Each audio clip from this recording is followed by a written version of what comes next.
तर यानंतरची दुसरी टीप आहे ती म्हणजे आपण जर एखादी गोष्ट ठरवत असू तर मग ती करू किंवा नको करू या संभ्रमात अडकणे.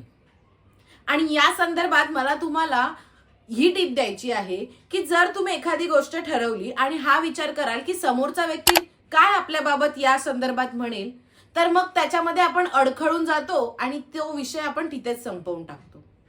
पण मग आपण असा विचार करूया, जर मला ही एखादी गोष्ट करायची आहे आणि मी या संदर्भात करू की नको हा संभ्रम जर आला, तर त्याबाबत आपण फायदे आणि तोटे असे 2 वर्गीकरण करूया.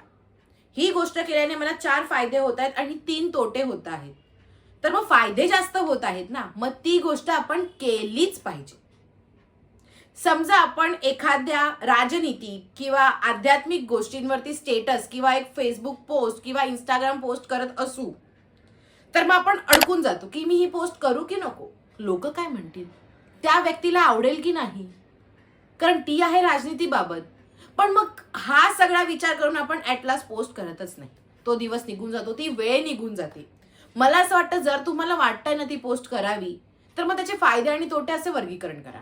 ही पोस्ट केल्याने माझ्या मनाला तरी ऍटलीस्ट समाधान मिळत आहे, कारण ती गोष्ट मला पटली आहे, तर मग ती करून टाकाच.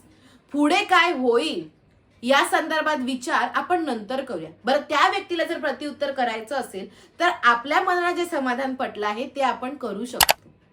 त्यामुळे फायदा आणि तोटा हे वर्गीकरण एखादी गोष्ट करण्यासाठी किंवा न करण्यासाठी नक्कीच उपयोगी ठरेल.